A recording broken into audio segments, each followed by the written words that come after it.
UP ఘటన మర్చిపోకముందే రాజస్థాన్లో ఇంకొక దారుణం జరిగింది. ఈసారి జైపూర్ వంతు.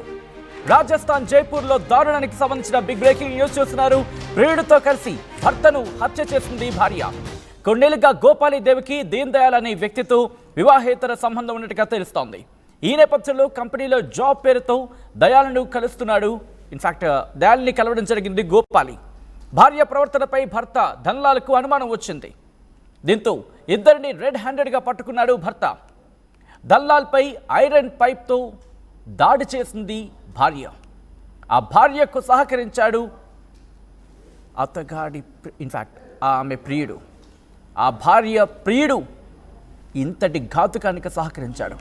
తర్వాత తాడుతో గొంతు నులిమేసి హత్య చేశారు. హత్య తర్వాత ఆ మృతదేహాన్ని ఓ బస్తాలో వేసి బైక్పై తరలించారు. మృతదేహాన్ని తరలిస్తున్న దృశ్యాలు మీరు చూస్తున్నారు. ఆర్టీవీ స్క్రీన్ మీద సీసీటీవీ ఆ ఫుటేజ్కి సంబంధించినవి. దల్లాల్ మృతదేహానికి నిప్పు పెట్టి పారిపోయారు ఈ ఇద్దరు దుర్మార్గులు.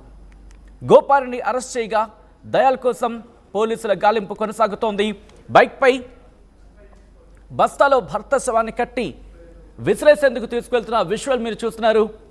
ఒక్కసారిగా ఈ ఘటన స్థానికంగా సంచలనంగా మారింది. కలకలం రేగింది.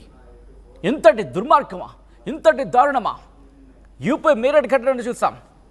భర్త సౌరభ్ని మోసం చేసి వివాహేతర సంబంధంతో కారణంగా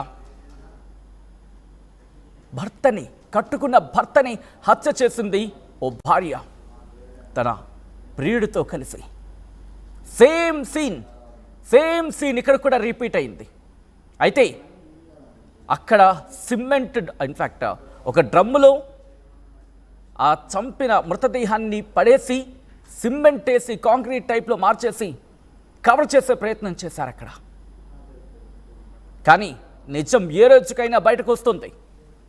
ఇక్కడ కూడా అంతే. ఏమీ తెలియనట్టుగా చూడండి. ఏదో సాధారణంగా మనం గోధుమ బస్తాను లేకపోతే అటువంటి చూస్తూ ఉంటాం కదా, ఓ 50 కేజీల బస్తా, అలా యూరియా బస్తాలు మనం చూస్తుంటాం. అలా భర్త శవాన్ని తీసుకెళ్ళిపోతాం. చూడండి అక్కడ భర్త శవాన్ని ఏమీ తెలియనట్టుగా బైక్ మీద మధ్యలో పెట్టి ప్రియుడికి ఆమెకు మధ్యలో భర్త శవాన్ని అక్కడ దాంట్లో ప్యాక్ చేసేసి దూరంగా తీసుకువెళ్ళి తగలబెట్టేసింది.